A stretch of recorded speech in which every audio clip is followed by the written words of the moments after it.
dolala nchu kata mi amayo na nya pomza ya ma odo gbana mi akata e mo bi biara akwa ba mara pupu dolala kalam nele ye hu no bo yo su bore tv ji betakari rosu ansu ya ni kremu papa o mai ka dolala mfia ta baji ina kunya mama ji mashi o dolala ai bai a chabu kaka matin kare dolala ya lana la matin kuina na ba karanya ji mashi nwa o dolala nchi mi pi to ko le bana wona pe nyoba kunya number la screen aji wo da family number no screen so na frame wo ya re no so ni nyina so acho anya mama ji mashi enya drum no awonku ba amaro ba yo nya gu no bo nya la pato usu ye konfo na wo da dan ni pa no ma ho bi da yeta ma kukuda na mi ba mi amoyo chacha agba mi ponya nya ajimashi ya po dolala nshanchi nka ji nele para nka mbwa be na upe mi papa mi mami mbwa be na mupe muhu mi no na so acho anvayi tawa mo ikana nya pom le zayama anya mama jimashi omushanchi nela anvayi ofu pepo anvayi mawu mo wo mara ka do da kaka ya mo bo manya fu pela anaba mi akata no vina pere no vinchi yeta kama va TV e difanya ma jiba ma va TV dio kaka mo fa ma ba pere no vinchi fofonyo danyo me pese me mbua obi mi brother mi sister mi papa daddy mama me pese me mbua mu nti na mi ba TV nusu nti busre mu hu mi mama ajimashia mu fa mi number eya mi se profo dada ni panu usu ye konfo na udada ni panu sa enye made kuku na mi emi karan nya fiako nyi shan ji na la anvai anya mama jimashi dolala kalam na nke wo especially fraud guys who were granta funny picture who were brophobia funny picture na bra mi ho mi no be ya juma ya klo mi do ga shila shima wan ka sa obe hu anya mi na mi be kan he nti misramu ni ami pesa mu ye mami no jisa number no kaka mu fa na mu frame ade amu hia bia mu sameka nke won wo ba ko school osua dia obafia wo bisa mu se wan o se onim enya kwa o mi papa mi mami enya kwa fofunya danyo manya pupulo nyo ba vi ona school na brega be ko sum agbo ba ko ma na bi ba na ho wan e obi mate ho go enya kwa ye hu ma se madokuku na mi vanya mama jimashi gbo nka jim nele akpoga gbogbomo to wi to re vie ji na o nanya gbogbomo do nya na karanya mama jimashi nchi ye nsha nyonyo ganu agba na po TV dia o sugbo papaza profo do su bebre o TV su se omu ye juma uko omu hu a ombe bi usika omu ntimi ye hwe ama mi pese bra mi mama ajimashi ho bia ope bia hunsa beka anya mama jimashi enya gbrom no ena karam chinya fiako nsha nwufo maga chijiu hakya mabilare manya mama shami ma uko gbogbo na dani ena jima mi mami na wumi no ena odi gusum no ma ena odi wumi tanya gbogbo nya ma fie umba mi ho na obe hu body guys bi wa ha wa mi ni mi mami kwa ne wa ha ena ye adwuma hu no ye dia wumi mami ena mi mami so dia wumi yeta madokuku na mi nya mo nya pon TV ji madokuku na mu nwa mu hwe mi anaje we misra mu fa mi number na mu bra mi che nshi anwu ji na la mu fa yi no bua mi dia mi wo bebre bua mi sam dia u ba mi ho a sa honhom dia mi wo bebre bua mi be na u pe bua mi na mi ko to ade uko bucket uko to ade na unya sika bebre u ba fie nu wa ba be kan sika no wu hu hwe dia na ye usi ane matodi o ba hwe unya hwe dia na ye aye honhom asemu mi mami bra mi ho wa wu ko school sa na ko nya juma bi wo bank na wo bibi e na wo ko ye wo ye juma 1 month na e ma o letter si kofie ya pamu aye obi na ye nti bra mi ho fa mi na ma no scream no na ba mi ho enya kwa mi daddy mi mama mi sister enya kwa o usa ko bibi na o si oh fine bra be ye juma 3 months na ya saki you na ma o letter si kofie enya kwa misremu mi ba ha mi pese mimbe ye bibi mbe se mimbe bua me ma me papa na me brother me sister me srem wan kasa wo ye ujuma susu a eye obi ya nti wo ye juma na juma wo ye sa wo si ah da bia me ye juma me nyeska de nti bra me ho mi mama ajimashi mebua wo pa mebua wo nti dia me pesa wo ye ma me no fa me na ma de o screen na ase na frɛ me keke wo da me ne wo na be ye juma wo me ne wa na be ye juma wan kasa wo be ho nti mi srɛ mu no fi nya ntuma hia manya pom la tv aji nka ji na la paranka gbogbo no kweji o do kweji wo no ye di wu wa ye di wu anya sakwa ma kwa kotina obi wa na mi sua de ese me mbeye me ma mi na de huhum no ye mi uko obi fie na bodyguards mu wo ho me ne mi ma mi kwa na wo fie ha wo ba ha hu be ma bia me ne mi ma mi ade buso no wo mi no me ne ni na wo fie ha ni pa o hwia de anu o hwehwia de anu o hu ade che ni pa o fuso o na ndi enti na mi ka sa asem wo de wo hwehwia ne ma enti hu ada fom ana onu de o sofo onti mi hwe wa maika mjim na chacham anpoga wa maika daji pocket no dry ye ka ni ho asem pocket no dry no ankasa kasa me pese mo nkyere mu waji mama hia mi pocket no dry no woni me ya pocket no dry ma wa da bia wo pocket be ye ma da bia wo si ka be da wo boto da bia wo si ka be she wo boto pocket no dry so me ye ka no obi omu ni say na mu ye pocket no dry nti mi papa mi mama say wo pese da bia sika nhye wo boto ma wo de brama so family number mu na frɛ me ye pocket no dry no ama wo be yi no 5 times a day wo di koto dia wo ba na wa be yi abu na wa sa be yi bio wo yi na wo di koto dia wo sa wo chia sika no be she wo pocket no wallet no nti wo be ba be yi bio mada kuku na mi pocket no dry glomala be sha gbada ga che go shaton o ga na daga na dama yi daga na laji gbere ka shaton maga kuru ke lo pa kotokumu mara ka maga no nyo no mi aflumu mati mama wo pocket no dry da na mi akpo nyama yo wona ntoto nyama yo ko gbogbo ko ji ni masro ngla mara ka gbogbo ro ko ji mi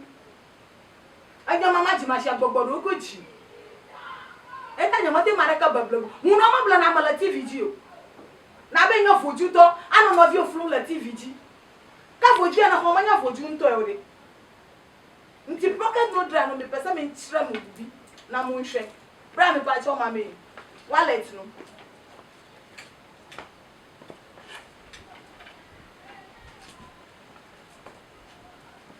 yo a chef o chwe me mu wallet no se bibi wo ma na so u fa sa pes we bra me ho a e na me bi ba ye juma ma u de u fa o new wallet e na wo di ba me ho a e na me di ba ye juma ma sika wo di shem no e na wo ba yi 5 times a day nti mu nhwe me a chef o hwe me anaju we mu de mu nhwe me mu na mu nhwe pes we mu se bibi wo ma na sika bi wo sa wallet we e na me di ba ye juma ma u ba ma so sa wallet we e na me di ba ye juma ma me di ye juma ma wo ba yi no 5 times a day da bia wo pocket ru sika be wo agama fofo gala wallet e mo no baraka go ta ma kwe fia mi ma wo gbadodora na mi anto mi akpo na ma yo taba boju mo yo ma uga mo yo mi ale ko mi woni na mo ko mi anto mi awo fifile mo sha mo na akpo nkun no nya ba de enyo mama ji ma shire enyo mo nya la pato ta pocket no dry mo wo ga fifile mo sha mo na akpo 1 2 3 ba yanto mi pe agala ma ye obi nyan ka jinala fofonyo aga ka jinala dollar sifa aka jimnala wona va gonye ko mo woganu kai hia olama va ude bra sika sam de ye kwa nti maga gboba de yakpafu afia fa nti ude family na ma no screen na se keke na bra pocket no dry no ni someone ka sawe hu eye rain money wa wo hwe me no we hu scam minti min dado confond dada nipa na be nya hu no ji ogbogbogbo mo le na bla mareko ya dia nu ye na nya me nhiro tanya nyel nya ajibashi ya la fie gotie ma nhia hu nkuma pe nkuma ba mi akpo ala ba hu no ma fifi na ngane no fie pocket no dra no mo we no mo koru ga baraka go da bia sika be she oboto sa wallet we wo yizu na da bia sika be she oboto enti na efe no pocket no dra no anya se mi ko bibia na mi ko sua ade o we anya se mi ko akosua se busum no wonni ma wonni ya ndi wuwa ukosua de ye kwa wo be dada nipa nti busum no ahunhunu ye de awumi eta no finya fofonya vagbonya konya number la screen imagine na afa ma wo pocket no dra no be sha gbaga na no kotoku me na di na be plonga kana gboba to mo na ga di gaga la shiwe nka la lamnele o blami sugo kaka nyama majimashi mami ayo mami post screen imagine ya konya number ma kpara mi anchila o madu marakra bo bazu kono le na nka na roshito anu tamabu nka duge vio le fie la ko ga la fie vio na isku e na konya mama jimashi ko mu kata nvai mada kuku na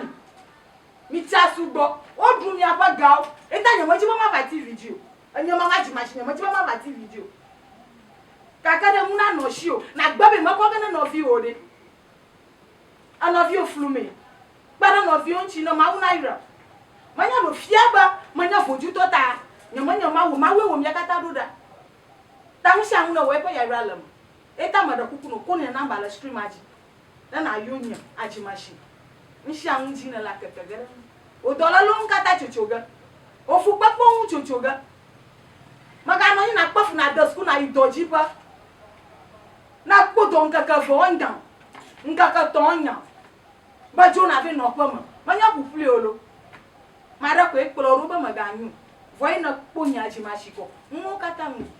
vanya premier odoshi la shima nyo 1000 mo ga shi unto na vako am shi an ko gan kuma plan agbanle la fie mi poma banle la fie mi poma mo ko ga adaga na mi fifile ga kwa nyanya mo ba adre la TV ji ma hwe fe o hwe mi no buku we na da ha me yibe me di be ye miracle bia ma mo nti mo hwe buku we instant money no e na me di ye nti uba ma so sa buku we na me di be ye ama nti me di be kire mo be bia na mo hwe be sa bibi wo ma na ma mo buku la dia na wo hwini cameraman fa camera wo hwini nti buku ya na me di be ye juma ma osesi ya wan asa wo be o e mo yo ma ka mo yo chaba ko jumo yo ya to mi awe fifile na commander ga fifile me shama na akpon kuma jaja na akpon manya ba la akpakwa nyo 1 2 river 1 2 river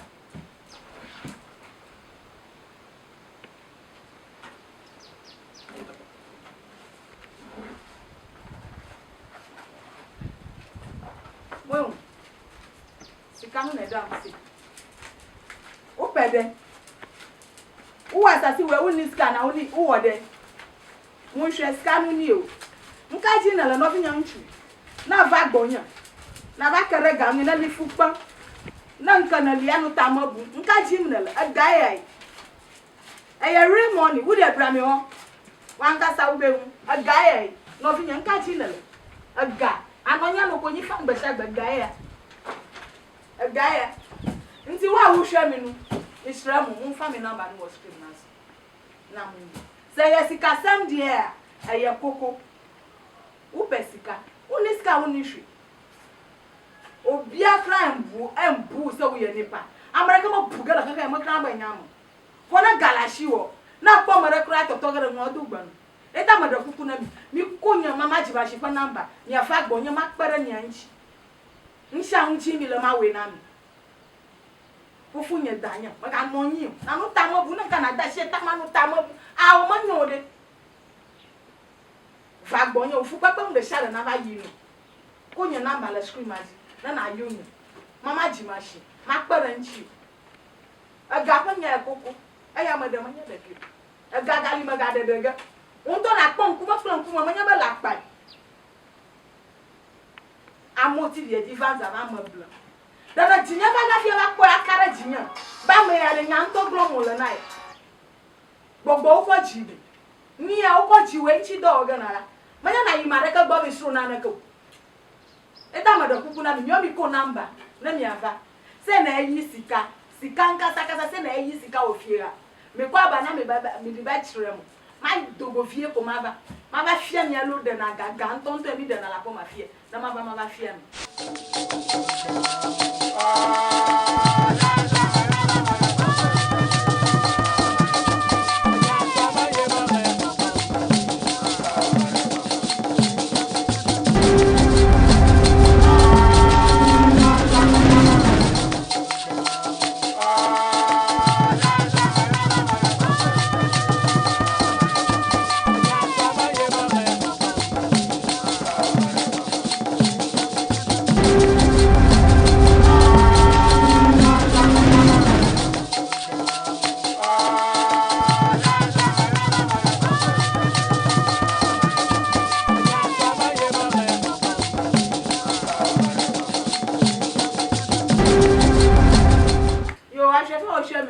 masamba nti meba ba yi sika dro ankasa kasa na mo hwe ale mi dre na gala ko ma fie sika ankasa kasa madagala nkumo na mi nkuma fifile na mi akọ cameraman go so fa box no ma biwa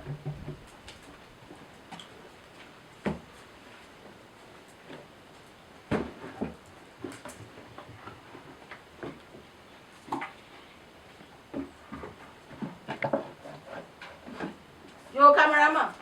share box we mi fa camera mi hwe mi yie se bibi wo ma na wo de hwe mi yie me baba yi sika dro ankasa kasa tre mi fa nti wo de hwe mi yie mi kpo mi amanwe na na la ma na mi agbe ba ganton to wo yo na ga mi de na ko ma fie bo de ga ko fie mo se mo fie mo sha mo na to bonde mo nya ba mma onyo nya to mi kpo ga nkuma kula nkuma afi na me baba yi sika nkasa sika dro ya ka na asem no afi na me baba yi nti bu nyira mo hwe box we se bibi wo ma na mo sha mo na ko box e mo ba na no lama mo sha mo na la nkuna ma ga wo yo na mi de na la ko ma fie mo de ga fifile me yi sika obi abehu life anya centro cameraman hwe mu yie o ya ma yo mi chaba bo mo yo mi ka ka nyanto mi bibi ba ayi sika ma chire sika dro kasa na me baba yi ye nti mu anga sa mo hwe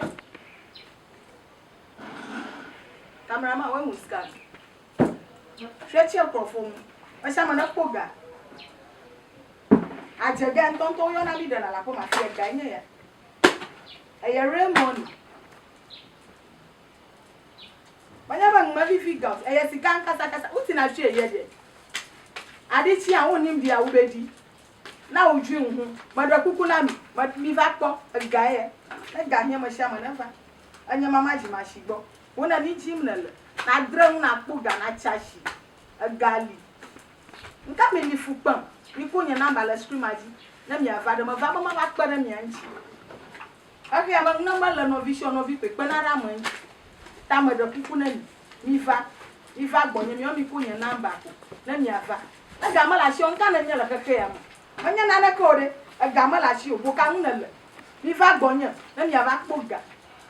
ya ko chashi ya kpo vire la ji ya ko fu kpo mu na cho ya mo ka ta kpo nya mama ajima shi la tv e di zema mi ya ko fu kpo mi gbo yo ko fu kpo mu cho na mi ava ga wona ni ji mi le wona ba chashi won to na tu o ko na no me manya na no ho ha fa mo de enya sa won ti na obi dan ade achi a wo de u ba de agro susu a na o se o hajo mu pie wa ha manya na na me won to tu o ko mi kra fi wo mi anu mo ya ko jijo la fa mo ga ya ka ji mi le yo mi fa gbonye nya mama ji ma shi na mi fa gbonye ko sha hun ji mi la mi aba shike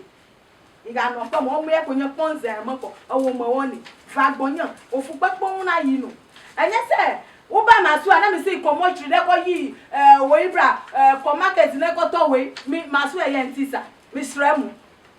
sa juma no mi menye me pese mi mbu anipa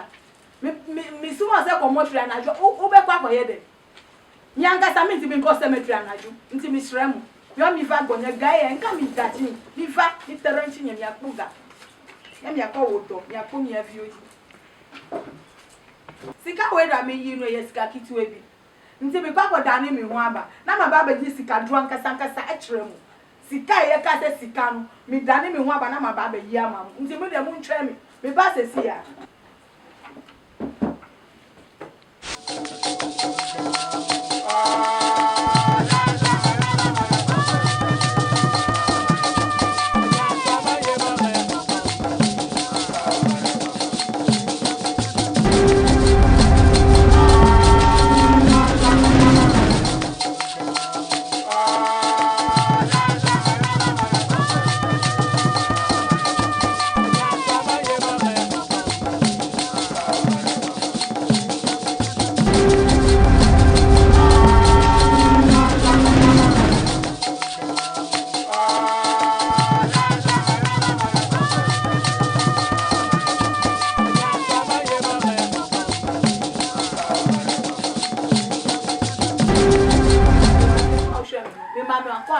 Afina me baba yi sika nkasa sika dro aye ka ne ho asem afina me baba yi nti munua mo fa me ni nhwe me mi pom fia fa ga nto daga na mi akọ ga wo yo na ma daga na mi fifi le mi akọ cameraman ko box man pa cho fa box man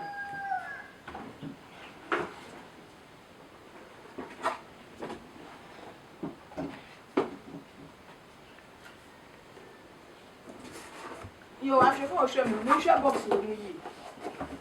Munhwe mu yi o. Cameraman, fa camera no hwe mu yi. Ba sha mana ko box e mama na nele. Aga wo yo na jega ton to fiafi ma daga mi akoi. Bonde. Na mi anya mama nya la pa da mo. Ta ma gan ton to daga mi akpo.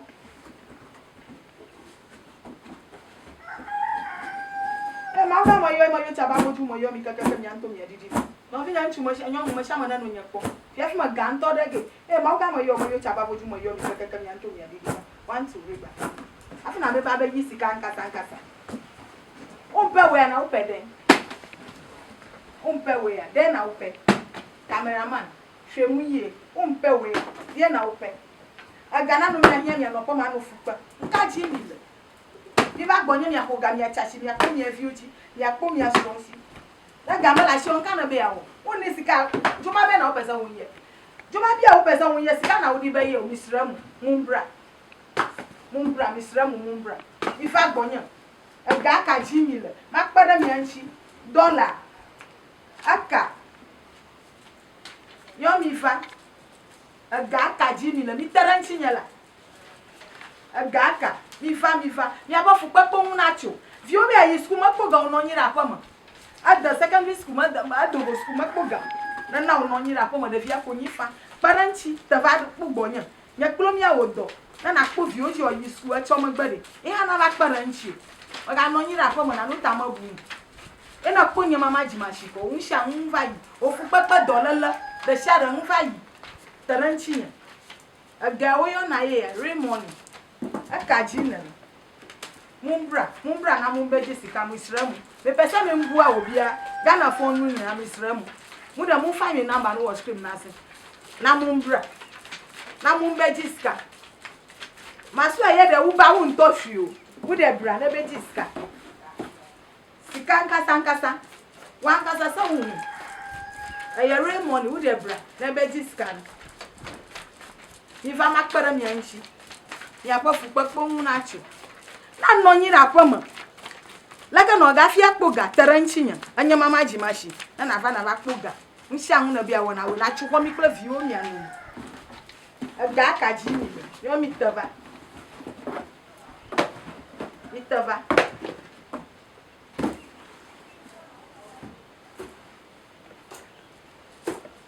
yo na va gonye ko nshi anu ji na la kpoga ga ma dinana ko ga ma dinana ko taranchi nya ga we la ji na la na pe na che do na goma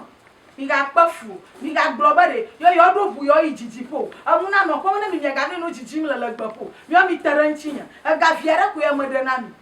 mi gogo ga ho kana ni ji mi la mi taranchi nya eta gogo do nda ba makpara po ma sha manchi tam sha unjim na la de wo gogo ga do bu na ga ko fru bia obe blow obe na be plan mi koto we maso e yanti sa o daddy misrao wo de oba maso abibia ba ye fine madra kuku na mimi tava na ngwi jim na la na kwe manya bana no chacha mya po chacha o cha mi la de e mi ponyo mama ji mashire mya po chacha o to mya ba fo de mya no nyira te poreka mi chabu ka ya mo gboro ko mi abla vo vu no ma bla na mo ta mi ta va gbonya mi kunya namba na mi ayo ya wo do shi la shi mya poga ya wo do ya to ya tu mya ba po mya no mai ya juju ho ha ya po mo no mya dam ya vi o school ka ma on to no vu ma na no yime la ko joy mada kuku na mi tava mi konya mi fa namba na mi o mi ayon ko na mi ava